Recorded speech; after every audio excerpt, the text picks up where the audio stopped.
Parfait, parfumé, coiffé, enjaillé. Hello guys, bienvenue pour cette nouvelle vidéo. Donc si tu ne me connais pas encore, enchanté, moi c'est Paul. Je suis très content que tu sois sur cette chaîne, qu'on puisse évoluer ensemble et surtout n'hésite vraiment pas à t'abonner. N'hésite pas aussi à commenter, à me dire ce que tu en as pensé, si tu as quelque chose à me dire, quelque chose sur lequel tu es d'accord, pas d'accord, qui peut me faire avancer, n'hésite surtout pas. Aujourd'hui, on revient avec un peu le même thème que ma première vidéo, parce que sur ce thème-là, j'ai bien plus à dire. Donc bien entendu, je n'enlèverai pas ma première vidéo, mais si tu veux, tu peux aller voir ma première vidéo, écouter, et un autre jour, revenir, voir cette vidéo-là, et écouter de nouveau. Tu vois ce que je veux dire? Et je pense que cette vidéo-là, tu auras bien plus de choses à dire après, et tu recevras bien plus de choses. Alors, le but de ma vidéo, il est très simple. Il y a des personnes qui souffrent de l'homosexualité par rapport à la religion, je pense. J'en suis même sûr. Et donc, du coup, le but, moi, de cette vidéo, c'est pas de vous dire soyez gay, soyez pas gay ou autre.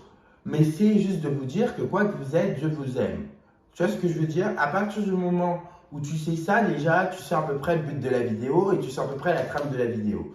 Il y a des gens qui diront Dieu aime le pécheur mais n'aime pas le péché. Mais j'ai envie de dire, le fait d'aimer n'a jamais été un péché et le fait de s'aimer non plus. Donc, à ces personnes-là, je réponds d'office, vous n'êtes pas sur la bonne vidéo. Vous n'êtes pas sur une vidéo qui dira les homosexuels iront en enfer et c'est pas grave, tu vois. Il y en a d'autres des vidéos comme ça. Si c'est pour entendre ce discours-là ou partager ce discours-là, je t'invite directement à partir. Et pourquoi je dis ça? Parce que sous mes anciennes vidéos, il y a pas mal de réflexions comme celle-ci, tu vois. Et c'est des réflexions qui, moi, ont pu me toucher pendant un moment. Et aujourd'hui, ne me touchent pas parce qu'en fait, je suis sûr de moi. Je suis sûr de ce que je dis. Je suis sûr de l'amour que Dieu a pour moi. Et je suis sûr aussi d'une chose, c'est que ces personnes-là qui disent ça sont dans une autre phase de leur vie qui n'est pas la mienne. Donc, on n'a rien en commun. Donc, je t'invite simplement à quitter les lieux. Tout simplement. Commençons par une partie un peu plus théorique. L'homosexualité est un terme contemporain. L'homosexualité est un terme qui a été inventé au 19e siècle. Avant le 19e siècle, on ne parlait pas d'homosexualité, ce terme n'existait pas. On parlait d'autres choses, j'étais pas là, mais en tout cas, on ne parlait pas d'homosexualité vu que le terme a été inventé au 19e siècle. Donc déjà, il est troublant de trouver certaines personnes dire l'homosexualité n'est pas acceptée de Dieu, dans le sens où nous, quand on parle d'homosexualité, on parle d'amour entre deux êtres du même sexe.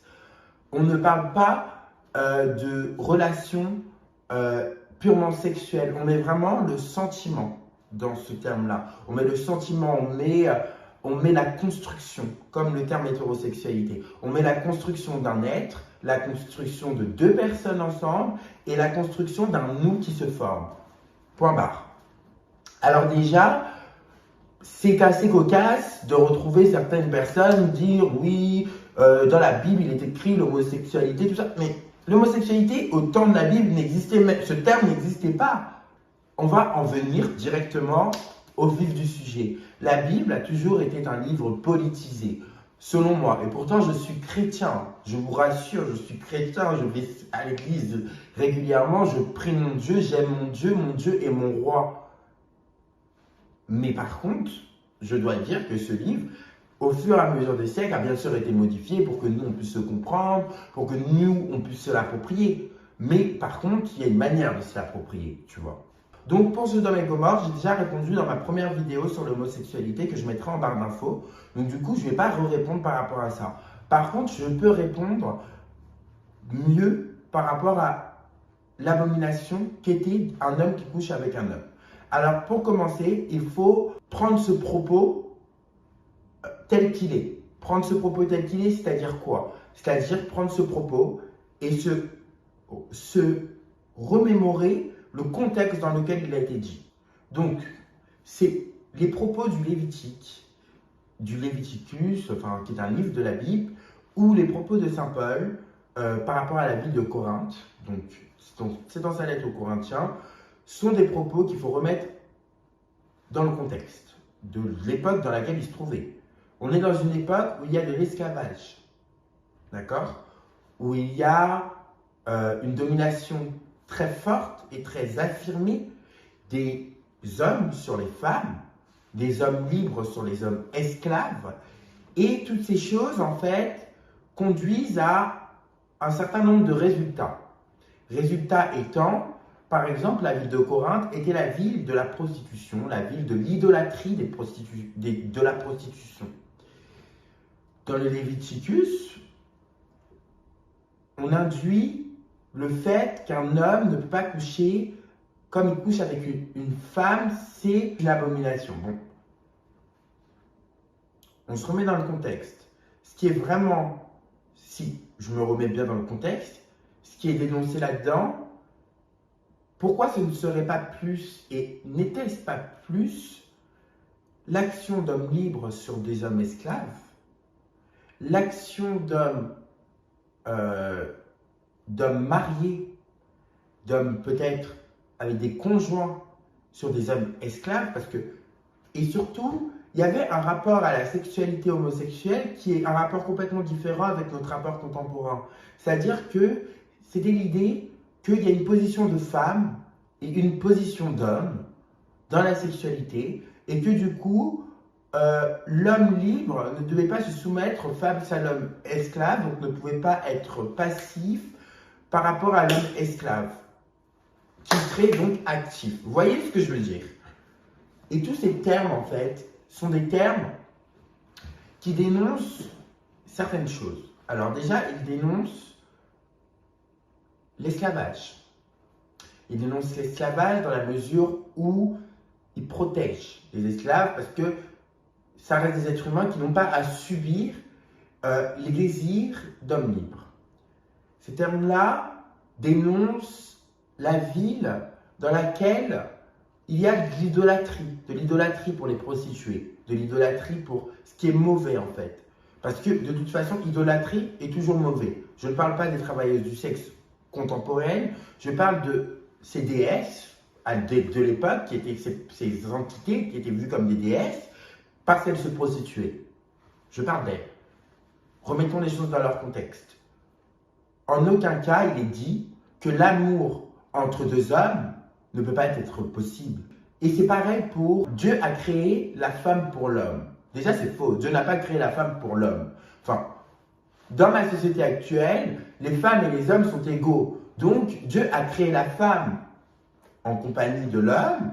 Il n'y a pas d'histoire de il l'a créé pour lui, ils n'ont pas le même rôle, ils ne peuvent pas avoir les mêmes positions. Non, ça s'arrête là. Genre, il l'a juste créé en compagnie de l'homme. Mais par contre, ce qui est certain, c'est que ça n'empêche pas deux hommes de s'aimer, et que ça n'empêche pas deux femmes de s'aimer, et que ça n'empêche en rien l'amour entre deux personnes qui ont le même sexe. Tu vois, parce que deux personnes qui ont le même sexe peuvent aussi se complaire, étant donné que ces deux personnes-là n'ont pas le même genre, le genre étant social, étant quelque chose qui émane de l'éducation. Je vous ferai peut-être une vidéo sur le genre si vous voulez, mais en tout cas, on se rend bien compte dans cette société que l'homme n'est pas... tous les hommes ne sont pas égaux, tous les hommes n'ont pas le même comportement, n'ont pas la même personnalité, n'ont pas les mêmes caractéristiques, que toutes les femmes c'est pareil, et que dans ces femmes, il peut y avoir des comportements stéréotypés masculins, comme dans ces hommes, il peut y avoir des comportements stéréotypés féminins. Ça reste en rien des hommes et ça ne reste en rien des femmes. Simplement, il n'y a pas d'histoire que l'homme a un caractère différent que la femme. Vous voyez? Un homme est un homme, une femme est une femme. Les deux ensemble ont la possibilité de procréer, parce que la femme ne peut pas créer d'enfants sans l'homme, et l'homme ne peut pas créer d'enfants sans la femme. Ça s'appelle la procréation humaine. Voilà, la continuité de l'humanité. C'est dans son amour immense que Dieu permet à l'homme de se reproduire, et que Dieu permet à l'homme de rencontrer la différence, parce que l'homme étant différent que la femme, et ensemble ils forment la fécondité. Point barre. Deux hommes peuvent être différents, ils ne pourront pas faire d'enfants, en tout cas à proprement parler, mais ils pourront être féconds, étant donné qu'ils sont différents. La différence, deux personnes différentes forment quelque chose de nouveau. Voilà, c'est tout, c'est la rencontre entre l'être humain. Voilà.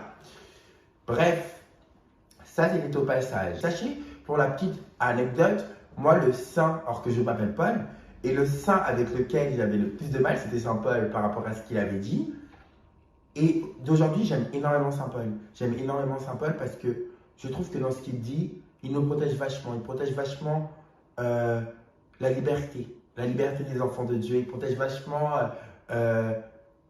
Il était prudent. Il nous alertait sur la prudence de nos actes, sur la prudence de nos pensées, de nos paroles, et surtout sur ce regard merveilleux, toujours porté vers le Christ et pas porté vers des actions humaines. Et ça, c'est important. Et c'est ce que j'invite aussi à faire à toi qui me regardes. Porte ton regard vers l'univers, vers l'amour, vers le Christ. Ne porte pas ton regard vers les hommes qui vont te dire qui tu es. Ça ne sert à rien. Tu vas perdre ton temps. Moi, j'ai de la chance, j'ai 20 ans. J'ai perdu déjà du temps, tu vois. Mais j'ai compris. Il y en a qui ont perdu plus de temps. C'est peut-être à 60, 70 ans qu'ils vont comprendre tout ça. Sauf que c'était leur destin. Mais si tu veux faire avant, fais avant. Tu vois ce que je veux dire? Ensuite, un autre point que je voulais aborder avec les chrétiens, avec les homosexuels et même tout le monde en règle générale, avec tout le monde en soi, quand on lit un livre, quand on lit la Bible particulièrement, et qu'on est baptisé, on ne peut pas lire la Bible et on ne doit pas être invité à lire la Bible de manière linéaire. On doit lire la Bible de manière vivante et en vivant ce que l'on est. On doit lire la Bible en se rappelant pourquoi on est baptisé, qui nous a baptisés, qu'est-ce que le baptême, qu'est-ce qu'être un chrétien et qu'est-ce que la force d'un chrétien. Alors la force d'un chrétien, c'est la résurrection du Christ. Parce que le Christ est mort pour nous sauver, et il est avec nous sur cette terre tout le temps, il est vivant avec nous. Et il dit, je t'aime tellement que je te sauve, et je t'aime tellement que la chose que je te donne à porter devant mon Père, c'est mon amour pour toi. Point barre. Tu vois ce que je veux dire? Donc, voilà. Quand tu es chrétien, tu fais partie de cette famille des enfants de Dieu. Donc, quoi qu'il arrive, on ne peut pas t'enlever d'être un enfant de Dieu. Quoi qu'il arrive, on ne peut pas enlever le fait que tu es un enfant de Dieu. Et cet enfant de Dieu, il peut être noir, il peut être arabe, il peut être fille, il peut être garçon, il peut être homosexuel, il peut être hétérosexuel, il peut être même transgenre, il peut être aussi même pauvre, et puis il peut être riche, et puis il peut être plein de choses qui font que tu restes quand même un enfant de Dieu. Tu vois ce que je veux dire? Et que Dieu t'a choisi. Dieu t'a choisi, Dieu t'a créé, Dieu t'a mis sur cette terre. D'accord? Et il savait avant même que tu naisses que tu étais son enfant. Il faut juste que toi, tu te rendes compte que tu es son enfant. Je j'arrête mon accent parce que là, c'est tout much. Mais c'est pour. En fait, l'accent, c'est vraiment l'accent moralisateur, tu vois. Genre, l'accent qui fait que, bon, tu rentres dans ta tête et puis tu réalises que c'est peut-être pas faux ce qu'il dit le petit Polo. Tu vois ce que je veux dire? L'essentiel, c'est de rentrer dans cet amour. Dans cet amour, quand on regarde la Bible, il faut regarder la Bible avec amour. Il faut regarder la Bible avec ce que l'on est. Il faut regarder la Bible avec cette identité d'enfant de Dieu, cette identité d'enfant de Dieu du 21e siècle. Dieu nous permet de vivre au 21e siècle, 21 ans à 21 ans, même pas 21 ans, 21 000 ans après qu'il ait envoyé son Fils sur cette terre pour nous sauver. Et ça, c'est pas rien. Et c'est ça la force que nous, on a aujourd'hui. Contrairement à ce qu'ils avaient, ceux d'avant la venue de Jésus. C'est que nous, aujourd'hui, on a la force de dire que Dieu nous aime tellement qu'il est mort pour nous, que Dieu nous pardonne et que Dieu veut juste qu'on ait une relation avec lui, une relation d'intimité. Pourquoi donc se faire du mal? Pourquoi donc ne pas accepter que Dieu nous aime? Et qui peut nous causer ça? Parce que vous voyez, moi comme tout le monde, je pense, comme tout le monde, il y a beaucoup de gens qui sont venus, qui ont essayé, je dis bien essayé, de m'arracher ça, de m'arracher cette croyance, de m'arracher cet amour que Dieu a pour moi et que j'ai pour lui. Pourquoi à votre avis? Parce qu'ils ne sont pas conscients de l'amour que Dieu a pour eux. Donc du coup, ils veulent que tout le monde soit pareil. Il faut toujours trouver, toi tu es comme ça, donc bon. Toi tu es comme ci, donc bon. Et puis je suis comme ça, et bon. Tu vois ce que je veux dire? Je ne dis pas que je suis bon. On a tous nos défauts et devant Dieu, personne n'est parfait. Mais je dis que ça, c'est pas ce qui est mauvais chez moi. Mon homosexualité n'est pas ce qui est mauvais chez moi. Désolé. Il y a d'autres choses, mais pas celle-ci. Et d'ailleurs, dans tout ce qui est mauvais chez moi, rien n'est à... Tout ce qui est mauvais chez moi, Dieu m'a donné aussi la portée de le bonifier. Alors, comme mon homosexualité, j'ai douté, eh bien, je me suis assis moi aussi. Et puis, j'ai dit, Seigneur, comme je suis pardonné, change-moi. Alors, moi, comme vous, ou comme d'autres, j'en sais rien, j'ai douté. J'ai douté de ce que j'étais, j'ai douté de l'amour que Dieu avait pour moi, j'ai douté de mériter cet amour, je me suis fermé à Dieu, fermé à son cœur parce que pour moi c'était impossible qu'il m'aime.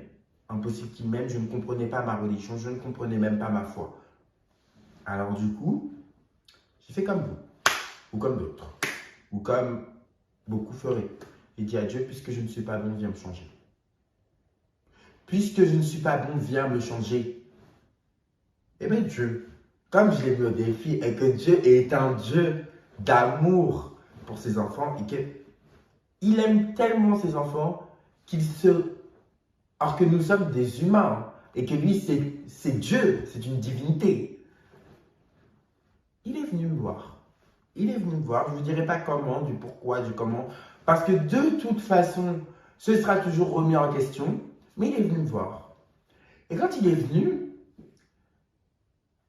alors que je venais de dire bon, d'autres choses, que je venais de me confesser à lui, de me confier à lui et de lui dire je n'ai plus que toi dans ma vie, je n'ai plus aucun espoir mis à part toi dans ma vie. Parle-moi, Seigneur, je t'écoute. Comme je lui ai dit ça, eh bien Dieu, dans son incroyable amour, eh bien, il m'a répondu. Et vous savez ce qu'il m'a dit? Alors, est-ce que je peux dire ce que Dieu m'a dit? Je ne sais pas. Mais il m'a montré qu'il m'aimait. Il m'a montré qu'il m'aimait parce que j'ai reçu pendant une fraction de seconde un mini échantillon de l'amour que Dieu a pour moi et de l'amour que Dieu a pour nous tous. Et de l'amour. Dieu est amour. Donc j'ai reçu l'amour. Voilà, tout simplement. Et je peux vous dire que quand tu reçois l'amour de Dieu, quand tu te rends compte de cet amour, parce qu'en fait on le reçoit tous les jours, quand on se lève le matin, on se sent aimé de Dieu normalement. Mais c'est juste que bon, comme on peut nous couper de cet amour, forcément on en a besoin. Et bien je peux vous dire que quand tu reçois cet amour, ça te chamboule un peu. Ça te chamboule mon pote, ça te chamboule. J'ai senti, je ne pourrais pas vous expliquer, mais j'ai senti que Dieu m'aimait tellement, Dieu m'aime tellement comme on ne m'aimera peut-être jamais. Dieu m'aime comme personne ne peut m'aimer, personne n'a la capacité.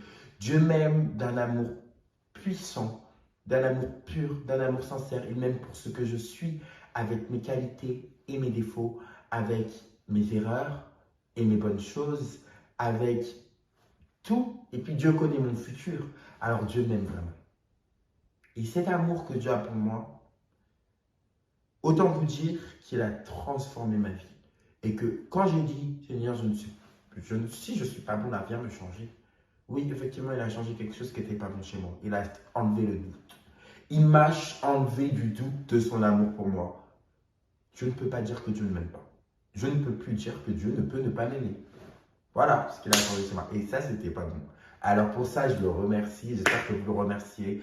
Que vous le remercierez aussi pour moi. Mais sachez que j'ai eu plusieurs phases. Alors j'ai eu plusieurs phases avant d'arriver à ce que je suis aujourd'hui. Au tout début, les 2 premières semaines, j'ai cru que j'étais plus gay. Parce que ça m'aurait arrangé. Ensuite, j'ai fait un chemin d'acceptation. Je me suis accepté. Je me suis dit, bon, Paul, t'es gay. T'es gay et tu sais que Dieu t'aime. Alors avance avec ça. Puis j'ai avancé, et j'ai avancé avec cette identité. Je suis enfant de Dieu et je suis merveille de Dieu et Dieu m'aime et je suis libre. J'ai avancé, jusqu'à en fait ne plus jamais m'arrêter. En fait, j'avance tellement que je ne m'arrête pas. Je ne m'arrêterai plus. Je ne m'arrêterai plus parce que j'ai réglé cette problématique. Tout simplement, j'ai réglé cette problématique. Dieu m'aime et je suis libre. Voilà. Et peut-être que mon témoignage, ça permettra à d'autres de recevoir cet amour. Je prie le Seigneur pour ça. Peut-être que mon témoignage, ça permettra à d'autres de se tourner vers toi, Seigneur, de se tourner vers Dieu, parce que il est la clé. Que tu sois gay ou tout ce que tu peux être, ne doute jamais de l'amour que Dieu a pour toi, parce qu'il a tellement d'amour pour toi. Et autre chose, moi personnellement, je pense qu'il faut vivre sa vie. Ne t'entoure pas des mauvaises personnes. Ceux qui ne partagent pas tes pensées n'ont même pas à être dans ta sphère lorsque cette pensée ne les concerne pas. Là, on ne parle pas d'un débat politique. On est en train de parler que Dieu aime un individu homosexuel. Enfin, qui peut douter de ça? Bref, j'espère que la vidéo vous a plu. Salut!